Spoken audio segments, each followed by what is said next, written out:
Hey guys, back to my channel. Good morning. আশা করি তোমরা সবাই ভালো আছো, আমিও ভালো আছি। আজকে আমি 7টার সময় উঠে গেছিলাম, কারণ আমার পড়া ছিল। আর আমি এসে গেছি এখন।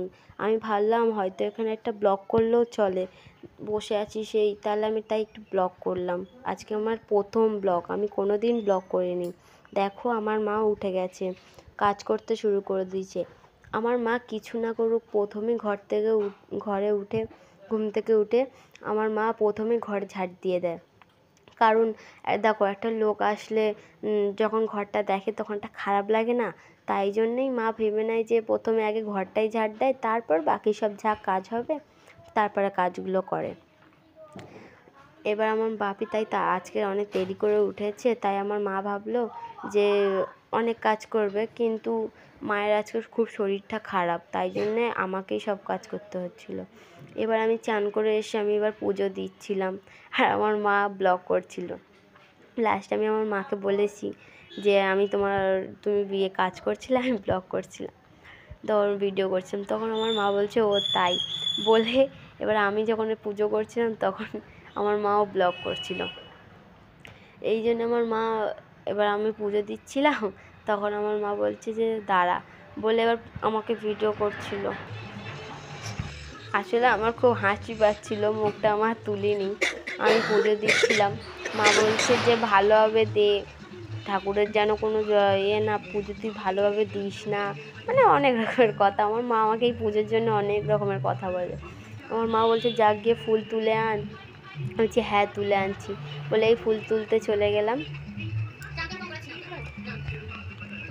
তারপরে আমার মা এই ব্লগটা আমার মাই করছিল, আমি অল্প একটু করেছি, মা অল্প একটু করেছে।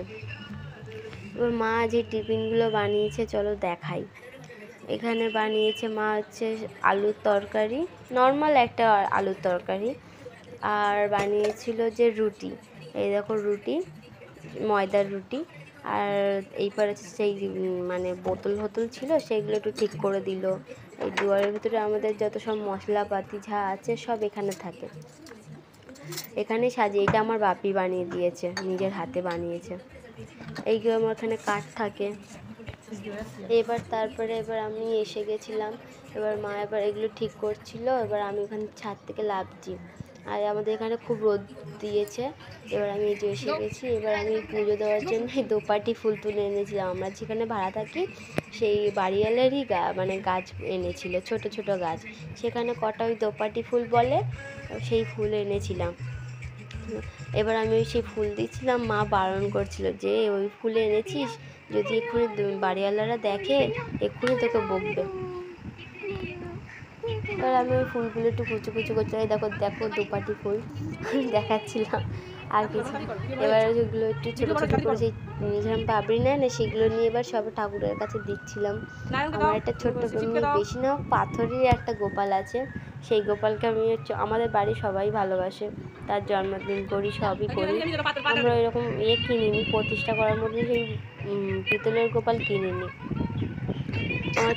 এবার আমি প্রসাদ দিয়ে দিচ্ছিলাম, আমার কথাটা একটু জড়িয়ে গেল, সরি। এবার আমি এই ধূপকাঠি জ্বালাচ্ছিলাম। এবার দেখি একটা ছোট্ট দেশলাই কাঠি, আসলে আমার মা একটা পেয়েছিল, ধূপকাঠি পেয়েছিল, তার মধ্যেই আর কি পেয়েছিল ওটা। আমার মা বললো ওটা ধূপকাঠির মধ্যে পেয়েছে। আমি হাসি পাচ্ছিল, অনেকটা সরু আর একটা ছোট্ট। তারপর লাস্টে আমি ধূপকাঠি জ্বালিয়ে দিলাম। আমি ওই দেশলাই কাঠিটা ফু দিয়ে লেগেছিলাম, মা ভোগছিল করতে নেই, আর আমি তাই এই জন্য পুজো দিলাম। বলছি যে কি সূর্যদেবের দিকে করতে হয়, তাই করে দিলাম বলে এবার মা বলছে যে যা ওটা দিয়ে দাও। দিয়ে আমার নতুন ব্লগ পরে আসবে, তোমরা দেখে নিও। যদি খারাপ হয়, ভুল হয় আমাকে একটু, আমি তাই বলছি সরি। হ্যাঁ, টাটা।